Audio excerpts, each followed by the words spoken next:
And week 6 of our diabetes reversal video series is right here. Like I've always said, you should stick with the plan. Hello, Dr. Joe here of the AskDrJoe.org and the 2020from.com. So, where are we now? We are in week 6 of the diabetes reversal video series, and I'm excited, and I want you guys to be excited as well, because what we're trying to do here is put together a healthy anti-diabetic plate of food. Food that you will enjoy when you season your food very well, and you should have fun doing this.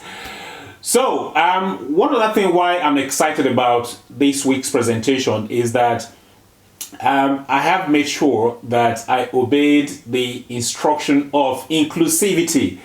So, what do I mean by that? Well, I have made sure that I have included stuffs from all regions of the world. So, no region of the world is going to feel left out. No man is left behind in this very diabetes reversal video series. So, that is what I'm trying to achieve here, to make sure that everyone benefits. The program works if you work it. The next thing I also want to say is that I want you to watch the entire video, because I also sound a cautionary note towards the end of the video. So it pays for you to watch the entire video. So, how about we get started then? Okay, week 6 is a week of addition. Okay, we're going to be adding this week. And now you may be wondering, what are we adding and why are we adding what we are adding this very week? Good question. I'm going to give you a couple of reasons why. Here's why we're going to be adding the foods for this very week.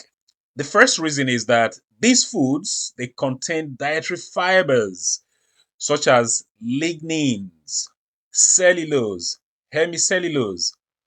These dietary fibers, they constitute a very nice prebiotic for your gut microbiome. Okay, if you feed your gut microbiome, you are giving yourself a gift of life.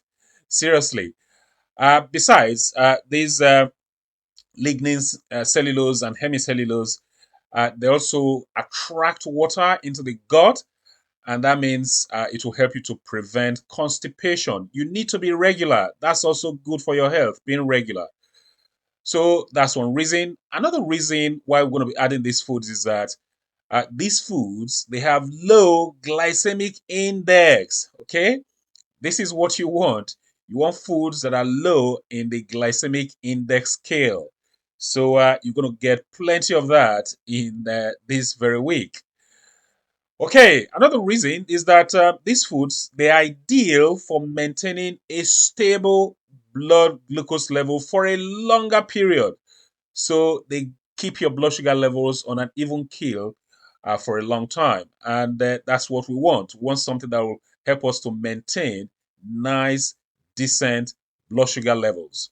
Another reason is that these foods that we're going to be adding this week, they have a fantastic source of potassium, which is good for your blood pressure and your cardiovascular health in general. So you've got to love these foods. Nice source of potassium for your cardiovascular health. Another reason is that these foods that we're going to be adding this week, they are a good source of vitamins A, B, and C. Lovely, lovely addition. You're going to love them.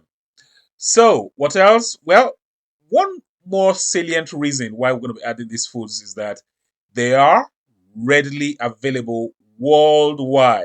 They are readily available worldwide, and they are also very affordable. Okay, people talk about eating plants being unaffordable. No, you get really nice, affordable foods from plants compared to meaty products. So, any other reason? Well, actually, these foods, they make a nice, healthy alternative to rice.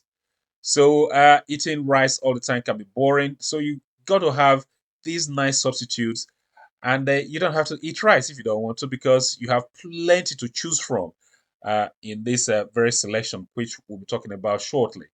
And one more reason is that these foods, they are a great ingredient in your cooking. Okay, they make a great ingredient in your cooking, and they've got this versatility. You can boil them, you can stew them, you can air fry them. Okay, meaning you don't have to use oil. Okay, that's one reason why you need the air fryer. So air fry them. You can make casseroles with them. You can mash them up.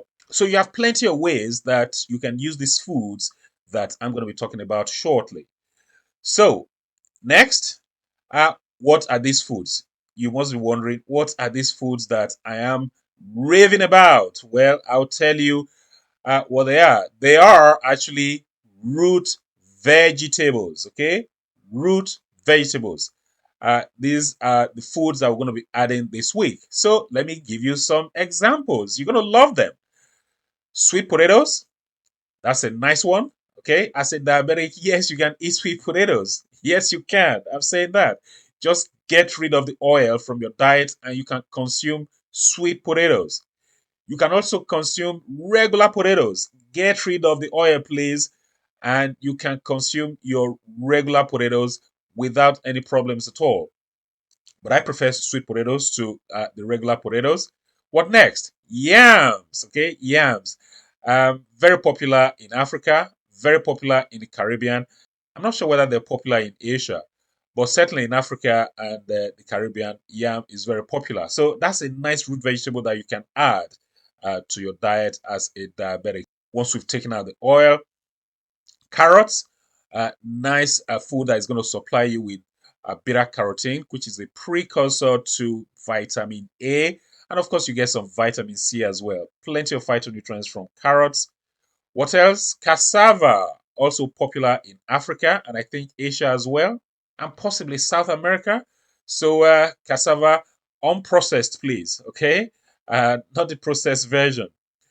What else? Ube. This is a nice purple yam that is native to Southeast Asia. Of course, you can have it, and is a lovely addition to your diet if you're trying to reverse your type 2 diabetes. Taro is another. This is a starchy vegetable like potato, but with twice the fiber. Okay, twice the fiber you get in taro than you get from potatoes. So nice substitute if it is available where you are locally. Taro. What else? Beetroot, of course. You can juice it. You can slice it up, add it to your food as salad.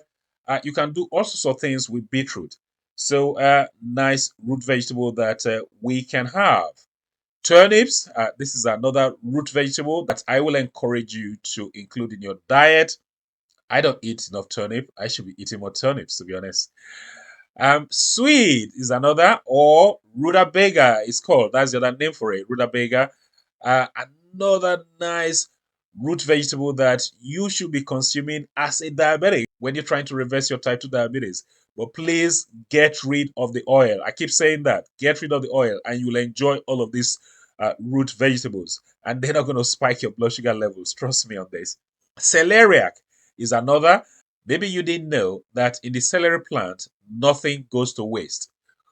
We consume the leaves, okay, as vegetables. We have the stem as celery stalks. We also have the root, which we call celeriac. And, nothing goes to waste with the celery plant. All of it is useful, all of it heals. So get some celeriac. It's kind of similar to swede, the rutabaga. Lovely, lovely root vegetable as well. What else? Well, here is a surprise one here for you. This is plantain. I have said here that this very vegetable is gate crashing the party of root vegetables because, in truth, this is not a root vegetable. But I felt it's something that I needed to include in this very presentation so that I don't forget to talk about it in future. This is an above ground vegetable. I did not include this in week one group of foods because this is a starchy vegetable. And in week one, it was non starchy above ground vegetables. Hence, I have included it here. It is not a root vegetable, it is an above ground vegetable, but it is starchy. So it's another nice addition that we can include in our diet if we try to reverse our type 2 diabetes. But please do not fry it in oil. Okay, please do not fry it in oil. I need to repeat that. You can air fry it, you can boil it, you can mash it up, but please do not add oil to it, because if you do that, it's going to raise your blood sugar levels, and the blood sugar levels are going to remain high. This is the point that I keep emphasizing. Please take it seriously. So, as you guys can tell, we are now into the realms of starch. And once you go into the starch territory, the oils have to go, the fats have to go. Okay? There are no two ways about it.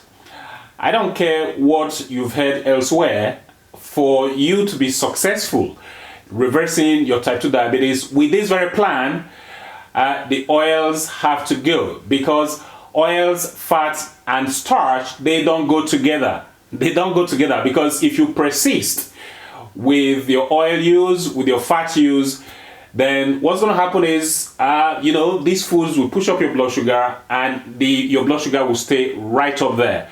It's not going to come down, which is why it's very important that you get rid of the fat from your cells, from your liver cells and your muscle cells.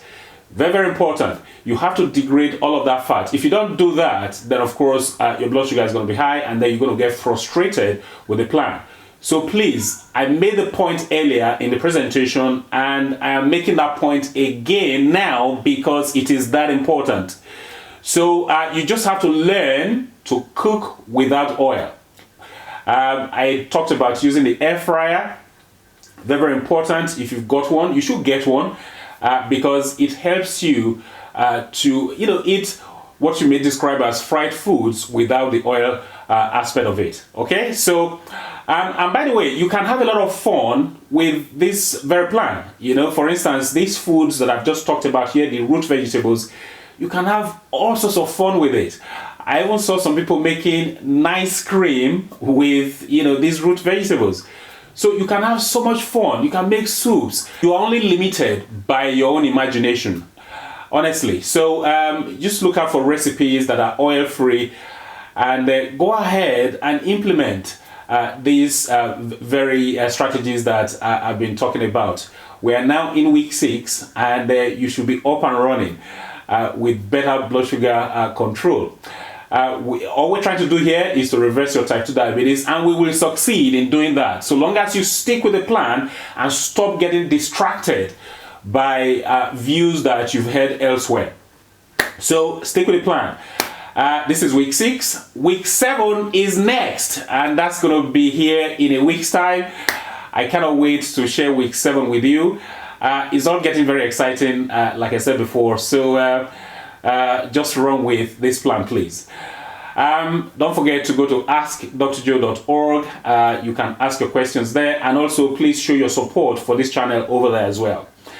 Okay, so hopefully you got some value from this very video. Root vegetables, they're fantastic, they're tasty, they appeal to your cravings as well.